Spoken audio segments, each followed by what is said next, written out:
Baiklah, pada kesempatan kali ini saya akan mempraktekkan bagaimana cara untuk menjelaskan atau memaparkan materi IPA di kelas 4 SD. Nah, dalam proses pembelajaran yang awalnya harus kita lakukan yaitu dengan cara orientasi.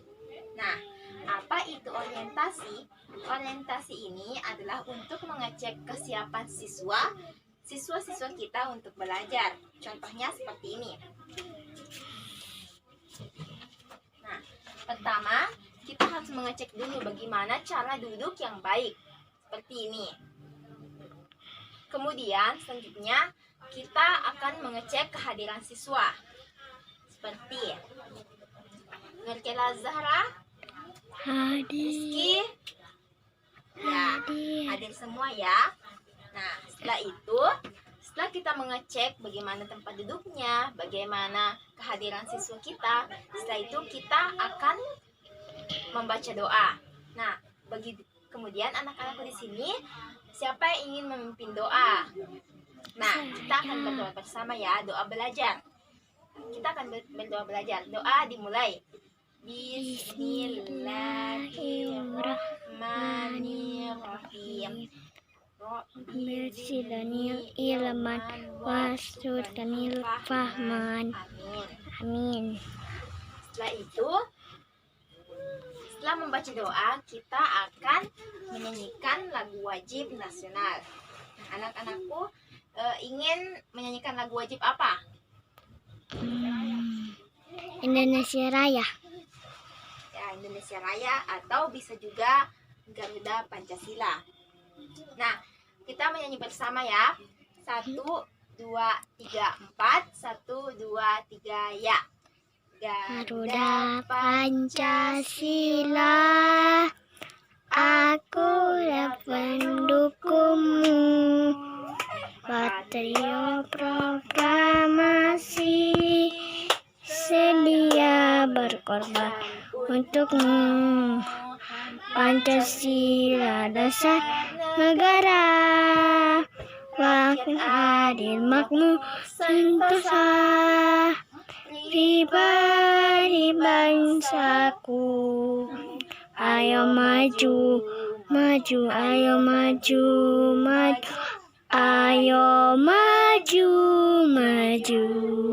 Ya, setelah kita menyanyikan lagu nasional, kemudian kita akan masuk ke tahap apersepsi. Nah, tadi kita telah melewati tahap orientasi. Nah, sekarang kita akan masuk ke tahap selanjutnya, yaitu tahap apersepsi. Ada yang tahu apa itu tahap apersepsi? Nah, tahap apersepsi ini adalah tahap di mana guru harus melakukan tahap apersepsi karena untuk mengetahui pengetahuan awal dari siswa-siswanya. Contohnya seperti, nah, anak-anakku tahu tidak apa itu tumbuhan? Pernah lihat tumbuhan? Ya. Ya, pernah ya. Nah, tumbuhan itu bisa tumbuh dengan subur karena apa? Air. Ya, air. Kemudian dengan apa lagi? Pasir. Ya, kemudian dengan cahaya Matahari. Pintar sekali, dengan cahaya matahari. Nah, anak-anakku tahu apa itu sumber energi atau energi? Ada yang tahu apa itu energi? Ayo, aku bertanya apa itu energi? Nah, jika tidak kalian tahu, Ibu jelaskan ya. Nah, energi itu bisa juga kita sebut dengan kalor atau bisa juga disebut dengan energi atau tenaga. Oh, tenaga. Nah, apa itu energi? Energi adalah sesuatu kemampuan yang digunakan untuk melakukan sesuatu atau kerja. Ya, pintar sekali. Nah, anak-anakku tahu tidak bagaimana itu sumber energi? Apa? Sumber energi panas. Ada yang tahu bagaimana apa itu sumber energi panas? Contohnya seperti apa? Matahari. Ya, matahari. Kemudian apa lagi? Ayo. Selain matahari, energi panas, ada apa lagi? lampu. Kemudian Kompor. ya, apa lagi? Api. Ya, pintar sekali ya. Nah, setelah kalian mengetahui bagaimana itu sumber energi panas, di sini Ibu akan membagikan buku mengenai energi panas. Ibu bagikan ya.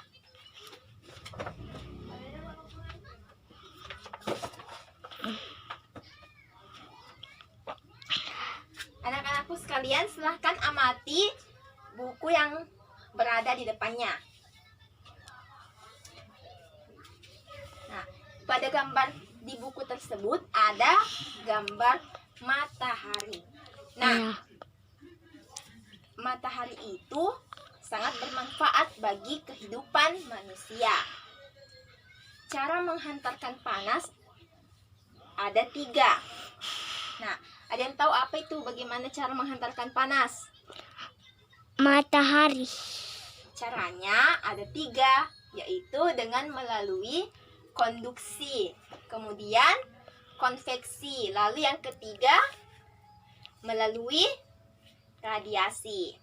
Nah, ada yang tahu bagaimana itu penghantaran panas melalui konduksi? Tidak? Tidak. Ya, konduksi itu di mana penghantaran panas itu melalui zat perantara zat padat. Contohnya seperti besi yang dipanaskan. Konduksi dari besi itulah yang dinamakan dengan konduktor. Nah, konduktor itu adalah semua benda yang bisa atau mudah untuk menghantarkan panas. Contohnya apa? Besi. Besi, ya. Apalagi? Baja.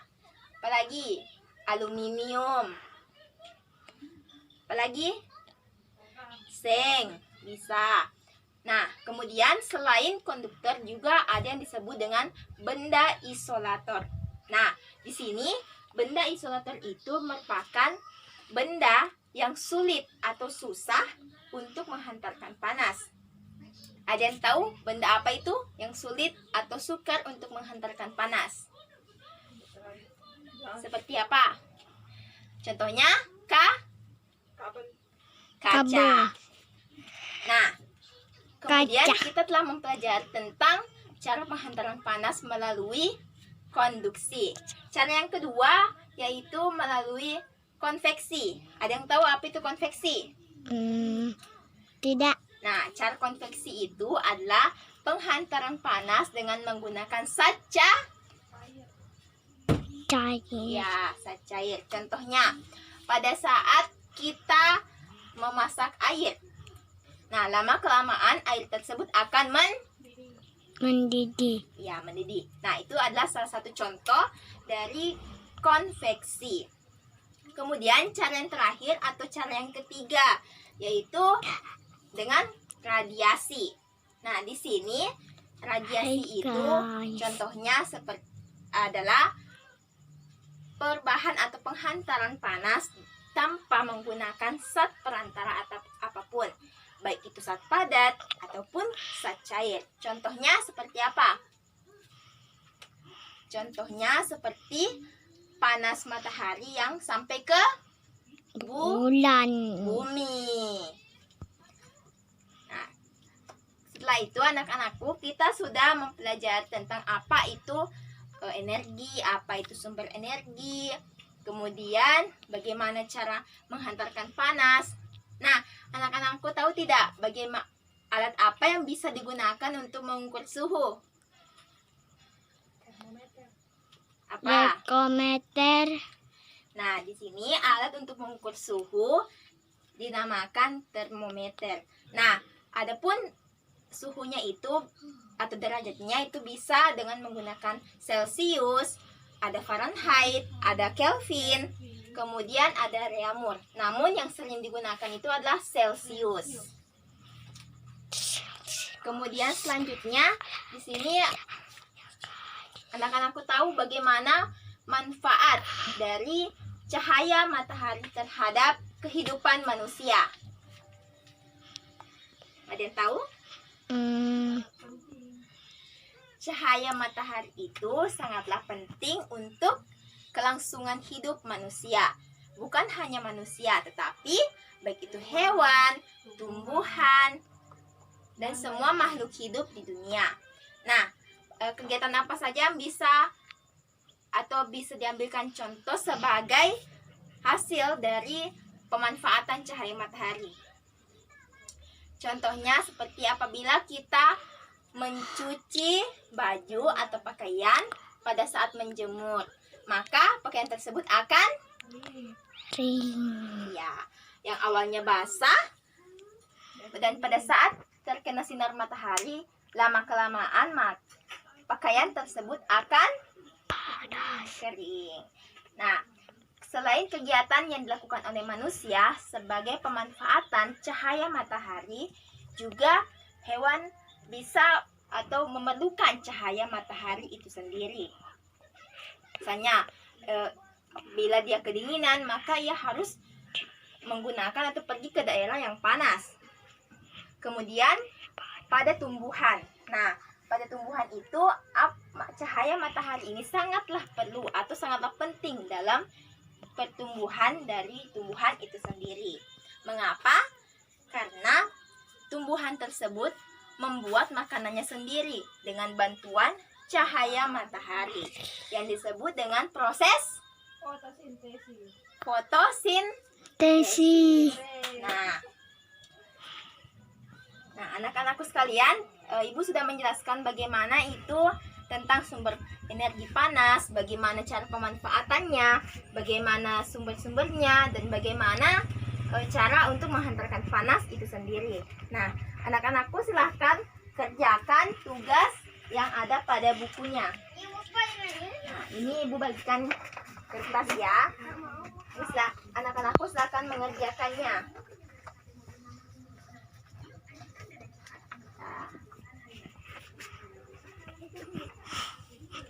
Silahkan kerja ya.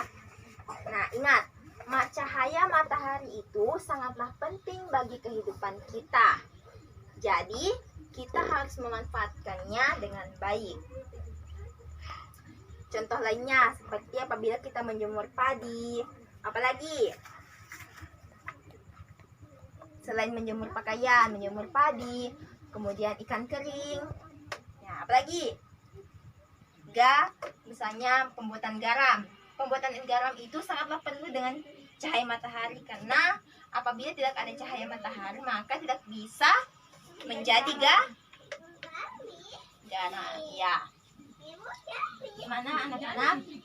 Silahkan kerjakan ya.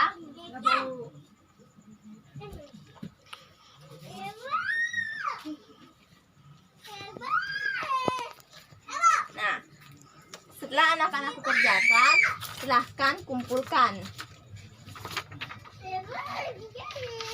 Ibu sudah memegang ya bagaimana hasil kerja kalian, kerja kelompoknya ya. Ibu simpan dulu. Nah, anak-anakku, kita sudah hari ini kita telah mempelajari tentang bagaimana itu pemanfaatan cahaya matahari, bagaimana cara penghantarannya, bagaimana alat yang digunakan, kemudian bagaimana itu sumber energi panas. Kemudian selanjutnya kita akan mempelajari tentang, tadi kita telah mempelajari tentang energi panas, sumber-sumbernya. Ada yang ingat? Masih ada yang ingat bagaimana apa itu energi? Ayo. Tenaga. Ya, pintar sekali. Energi itu bisa kita gunakan atau bisa kita bilang berlari. Kita namakan dengan tenaga. Tenaga itu sangat bermanfaat ya untuk kita. Misalnya manusia memerlukan tenaga. Tenaganya diperoleh dari mana? Memakan nasi. Nasi ya, lauk pauk, makanan-makanan yang sehat. Kayak sayur. 4 sehat, 5 sehat. Sempurna. Nah, Contohnya seperti apa tadi? Nasi, lauk pauk, apalagi sayur-sayuran, ya, buah-buahan. Ditambah dengan susu. Susu. Ya. Kemudian selain untuk manusia, hewan, gimana? Contohnya hewan memperoleh tenaga dari memakan misalnya Rumput. sapi. Makan apa? Makan rumput. Rumput. Kambing? Daun. Daun. Kemudian ayam apa? Dedak. Kalau tumbuhan? Tumbuhan, matahari, air. Nah, cahaya matahari itu digunakan untuk proses fotosintesis. Sintesis. Nah, kemudian ini adalah hasilnya ya.